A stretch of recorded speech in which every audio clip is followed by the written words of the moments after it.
कि गजब के रूप तुम्हारा गजब सूरतिया तू पवन न हो। गजब के रूप तुम्हारा गजब सूरतिया तू पवन न हो। रानी हमके दीवाना बनवल न हो।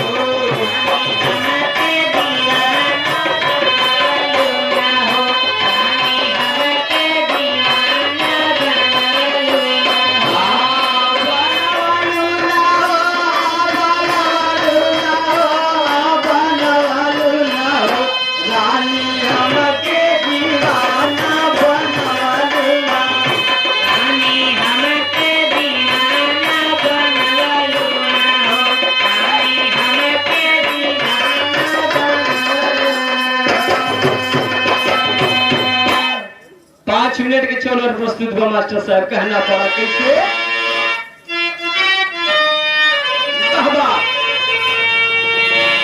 कहे शिवजी पंचौ शिवजी नाओ कहे शिवजी भ्रमण कर तन रतन में अरे ले तलहारिया हो दुवरिया कहे राजा दशरथ के गाये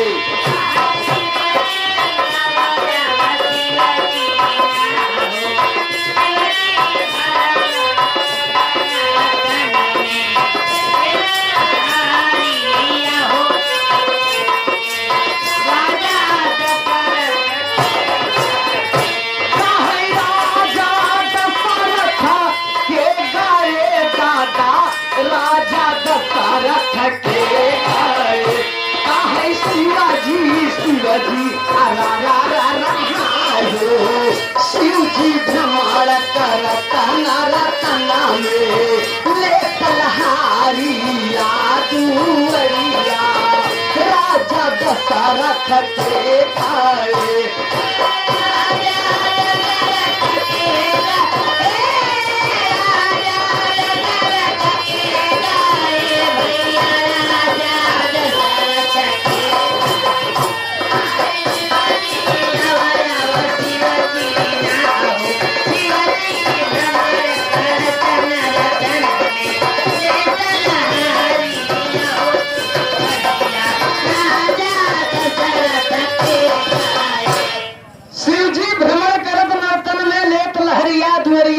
दशरथ के गए कार करेंगे। कहानी आप लोग के शीशा जिससे झलकत रही जैसे शीशा में सूरत लौकेला एकदम ऐसे साफ साफ कहानी फरी आ जाई। एक दिन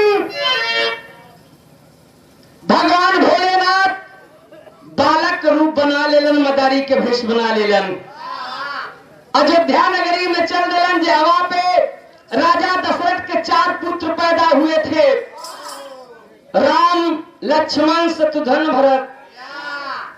चारों भाई छोट छोट लड़कियां धोरिया पे खेलत हुअन। भगवान भोलेनाथ की माया देखा बाबू डमरू बजावत के हुए अयोध्या नगरी में चल देलन। भाई का मास्टर साहब कहना पड़ा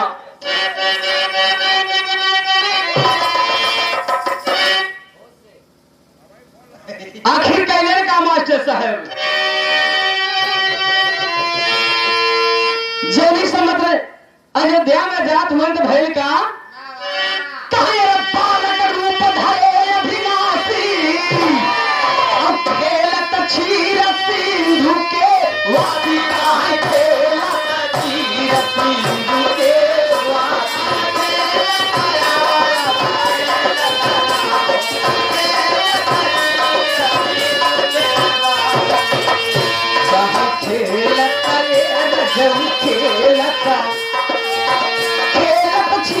सिंधु के वासी चारों सुख दशरथ सुख राशि माया मोह भगवान भोलेनाथ बालक रूप बना करके वही अयोध्या नगरी में जात हुअन। जब जात हुअन तो कैलन का कहे डमरू है नन्हका डमरू ना हो डमरू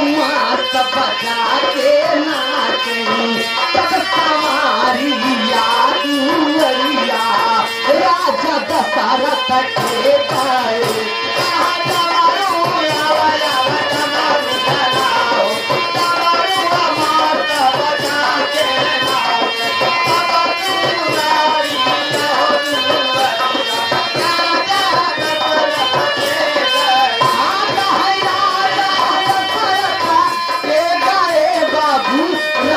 दशरथ के गाए काहे डमरू डमरू अरे हो मोरे रामा डमरू मात बजा के नाचनी सब समारी याद दुवरिया राजा दशरथ के गाए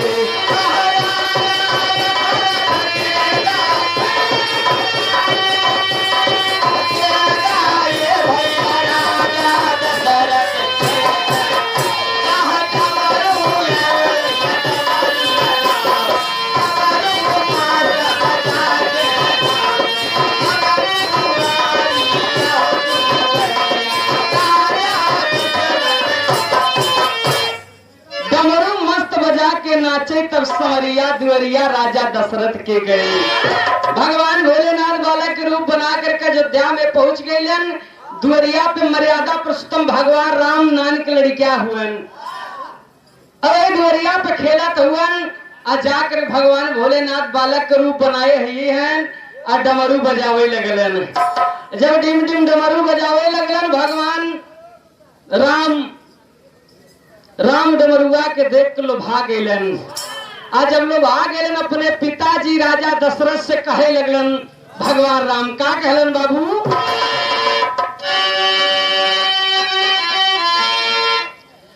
रघुवर कहे धूप से जाई और डमरू ले बगए मन भाई का डमरू ले बगए मन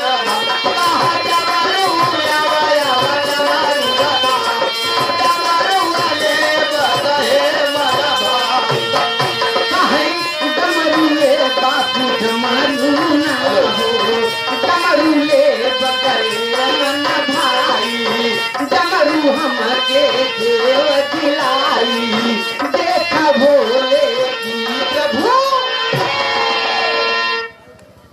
भगवान राम अपने पिताजी से कहे लगलन कि पिताजी है जवन लड़किया है मदारी जवन डमरुआ बजावत वो बड़ा सुंदर डमरू बजाती डमरुआ हमें दवाई दा। देखा मेहीलाल नंदलाल पार्टी पुरुषोत्तमपुर के पावन धरती से 11 रुपया देकर के सम्मान कलन। 5 के पहले बात की जरूरत है बाबू। ए भैया आखिर भगवान राम कहे पिताजी डमरू बड़ा सुंदर है डमरू हमें दवा दा। इतनी बात सुन के राजा दशरथ डमरू बिना जाए के लड़किया भगवान भोलेनाथ जन बालक के रूप बनाए हैं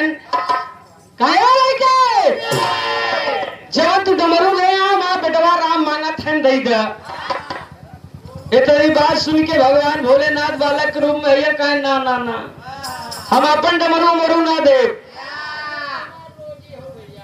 कहत का है मास्टर साहब कहना बा कहे डमरुए बापू डमरू ना हो डमरुआ अपन देवन लागी ना होशियारी या दुवरिया राजा दशरथ के गाए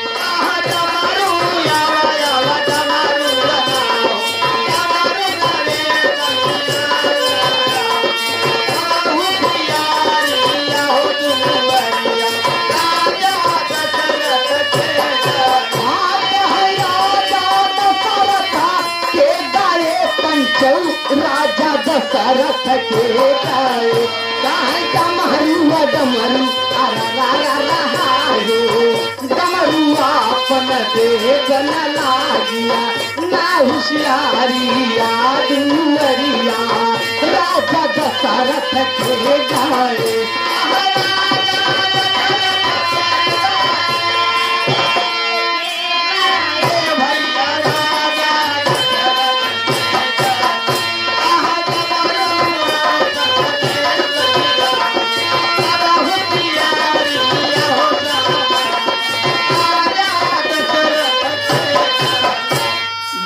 अपन देव न लागी ना उसेरिया दुअरिया राजा दशरथ के गए। भगवान भोलेनाथ बालक के रूप में हैं, कहे ना ना हम अपन डमरू मरू ना दे। इतनी बात सुन के राजा दशरथ भगवान भोलेनाथ लड़किया से मजाक करे लगलन। और जब मजाक करे लगलन बाबू तो भैल का कजरी में एक लाइन गीत लग गए मास्टर साहब।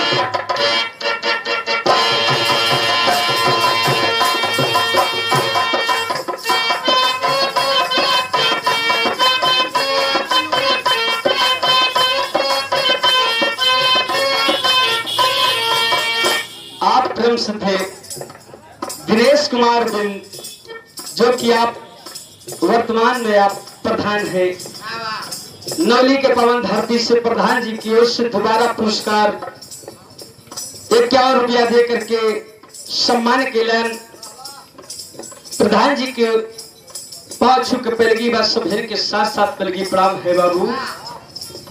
आखिर भाव के अंदर कहना पड़ा गीत छोड़ा मास्टर। राजा दशरथ मजाक करत हैं, का मजाक करत हैं? छैलाई गवा, अरे छैलाई गवा लड़का मनावत हई, छैलाई गवा, छैलाई गवा लड़का मनावत हई,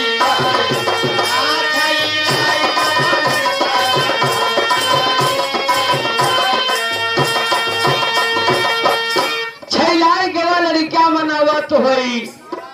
राजा दशरथ भगवान भोलेनाथ से कहा था देखा बेटवा राम छैलाई गए, अब जाए के मनावा डमरूदा।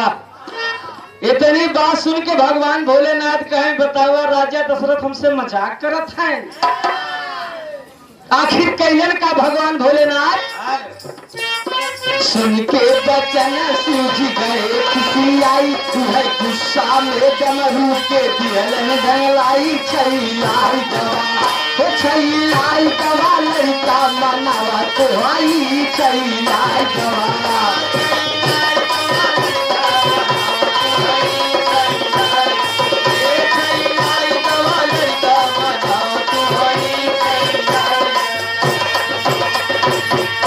भगवान भोलेनाथ कहे बतावा राजा दशरथ हमसे मजाक करत हैं। वो जवन हाथन डमरुआ ले रहे बाबू श्राप डमरुआ के दे देन वरदान। डमरुआ ढेंगलाए धेन ऐसे जब ढेंगलाए धेन तो बगलिए में नारद बाबा खड़ा रहे, सोचन बेटवा राम रोवत हैं डमरू विदा, हम ही डमरुआ उठाए के दे गई। जैसे नारद बाबा डमरुआ के उठावे चले थे, श्राप रहा वरदान रहा बाबू जे हाथे डमरू छुए गड़बड़ाई जाए। का वरदान रहा? नारद अगस्त है डमरू उठाई, शिव जी देना उनके मेहरारू बनाई, छैलाई गवा वो छैलाई गवा लड़का मनावा तो आई, छैलाई गवा, छैलाई गवा लड़का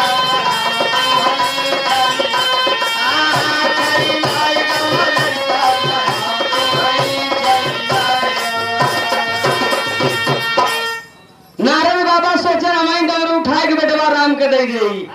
जैसे डमरुआ को उठावे चलन डमरुआ छूते मान नारद बाबा गड़बड़ाई गए, अब मेहरारू बन गए। नारद बाबा जब मेहरारू बन गए हड़बड़ाई गए, राजा दशरथ बगलिए में खड़ा रहे, कहे रे बाप रे बाप नारद कैसे हो गए, नारद भगवान कैसे हो गए भाई का मास्टर साहब चलो लाइन में कहना पड़ा।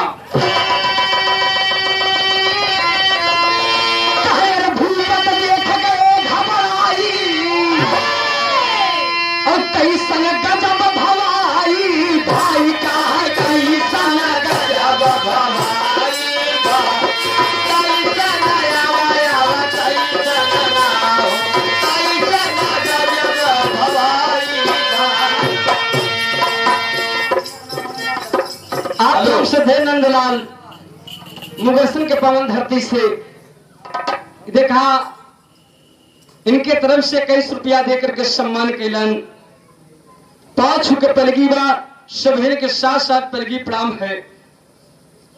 आप प्रेम से थे प्रमोद कुमार वकील बिंद नवली के पवन धरती से 11 रुपया देकर के सम्मान कैलन। 5 छुक पलगी है सभन के साथ साथ पलगी प्रणाम है बाबू भैल का क्या भूपत देख गए घबराई और कैसन गजब भवाई भाई का कैसन गजब भवाई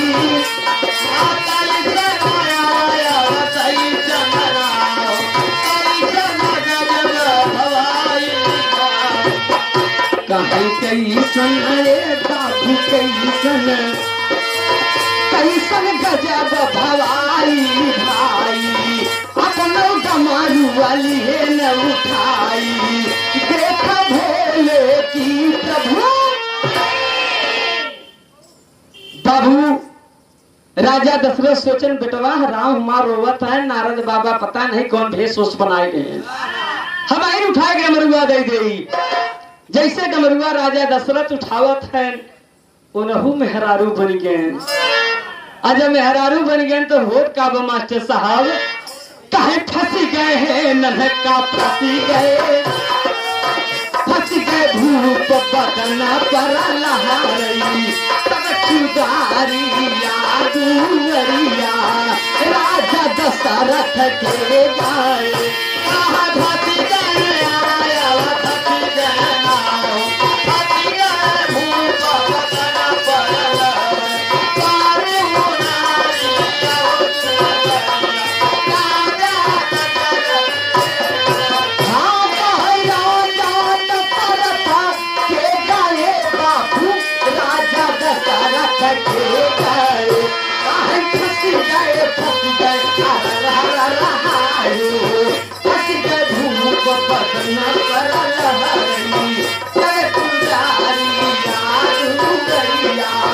राजा दशरथ के गाए।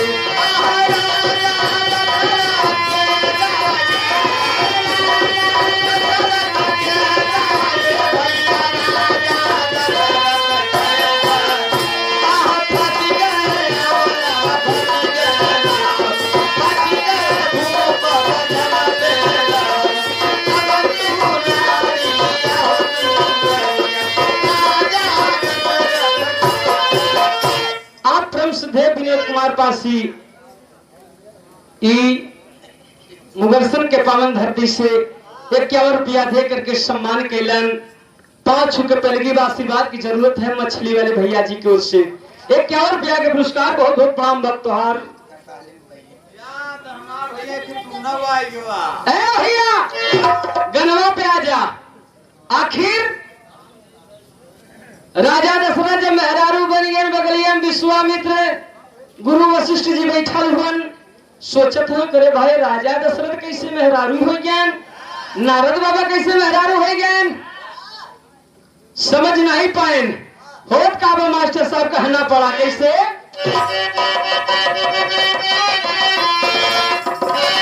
विश्वामित्र जी को पढ़ाई और गुरु वशिष्ठ समझना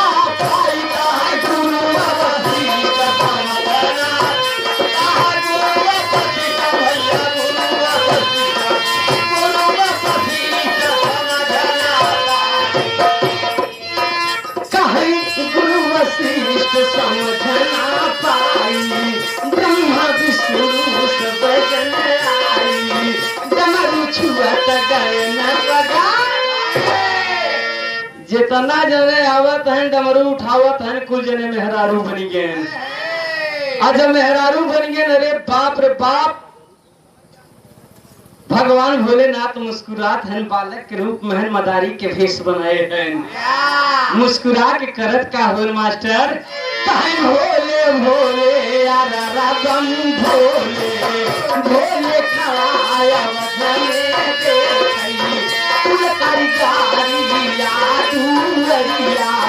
राजा दशरथ के गाए।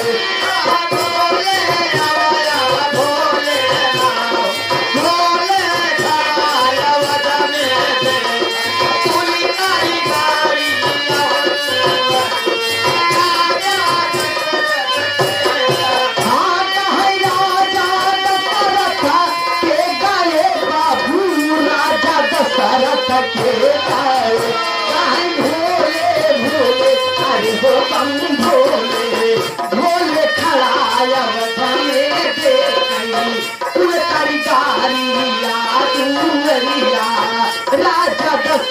के गाए।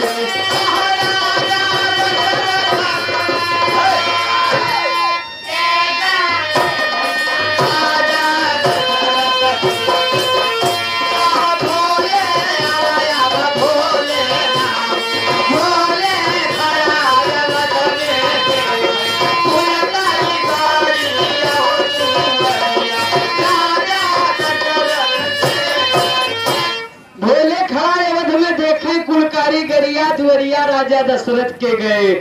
भगवान भोलेनाथ मुस्कुरात हन कुल कारीगरी करके। तब तक भगवान राम आवेश में आकर के करते क्या है बाबू? कहना पड़ा मास्टर साहब गाना करीब बा। कहना पड़ा कैसे? आवेश में आई वह दांत से डमरू है न उठाई का दांत से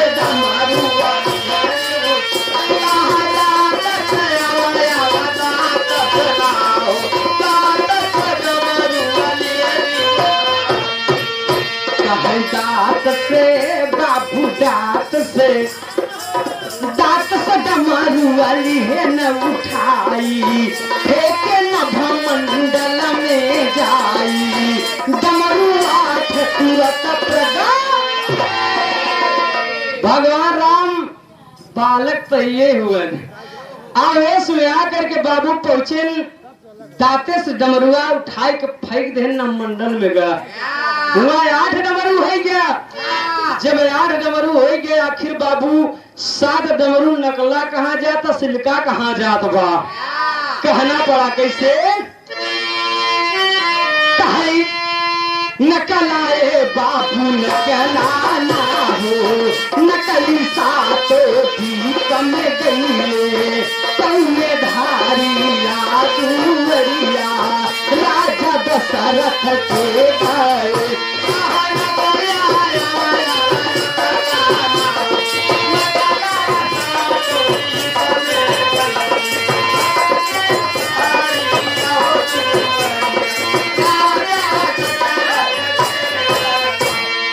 नकला सातों द्वीप में गईले तौने धरिया दुवरिया राजा जवन नकला वाला डमरू रहा नकली उस सातों द्वीप में चला गया 7 डमरू। और जवन असिलका डमरू रहा वो कहाँ जात बा मास्टर साहब? कहना पड़ा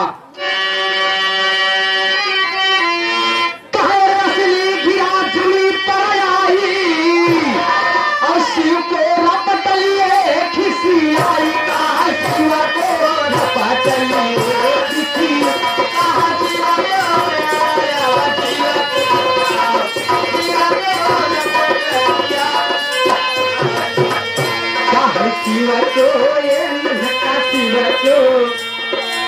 शिव को रपटलिया खिसियाई शिव जी भागे जान बचाई कतहु जान बचई ना। जवन सिलिका वाला डमरू रहा आसमान से आई धरती पे गिरा जमीन पे गिरा जमीन पर से बाबू डमरू उठा। अब भगवान भोलेनाथ की ओरी चल दिलस। और जब चल दिलस भगवान भोलेनाथ सोचत हनी तो डमरू हमरे ओरी आवता हमारा डमरू हमरे ओरी आवता। हड़बड़ाई गए भगवान भोलेनाथ बाप रे बाप अगर डमरू हमें छुए पाए तो गड़बड़ कह दे हम और मेहरारू बनाई दे। भगवान भोलेनाथ तीनों लोक में भागे लगे डमरू खदेरे बा। आगे आगे भगवान भोलेनाथ भागत हन पीछे लाग डमरू खदेरे बा। आखिर डमरू कहत काबा मास्टर साहब?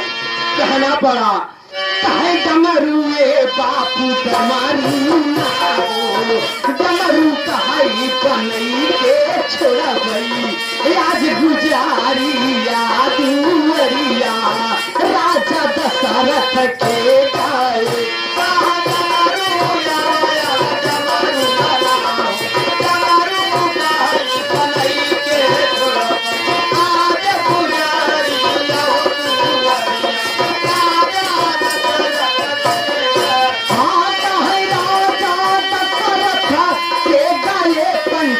राजा दशरथ के गाए कहे डमरू डमरू अरे हो मोरे रामा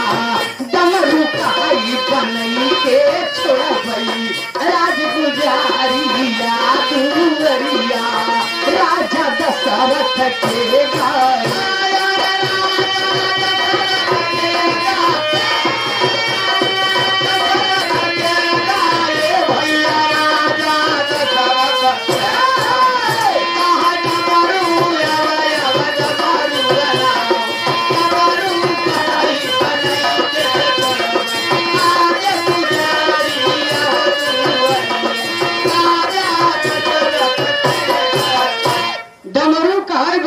छोड़बई आज गुजरिया दुवरिया राजा दशरथ के गए।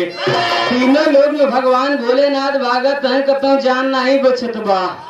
डमरू कहे जब तक तोहे मेहरारू बनाऊ न तब तक तोहे छोड़ब न।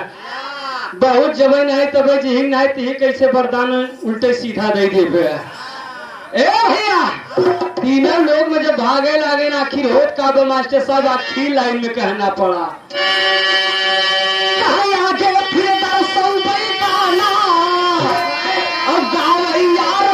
चुनी के तराना गाए गावैया रबिया चुनी के तराना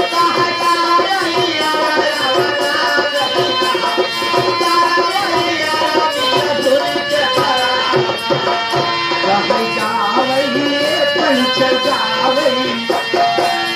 गावैया रबिया चुनी के तराना कर ले लिए शायरी गाना बैठे चतुर लहरी लहरिया लहरी राम सजीवन कवि के कविता कारिया दुवरिया राजा दशरथ के गए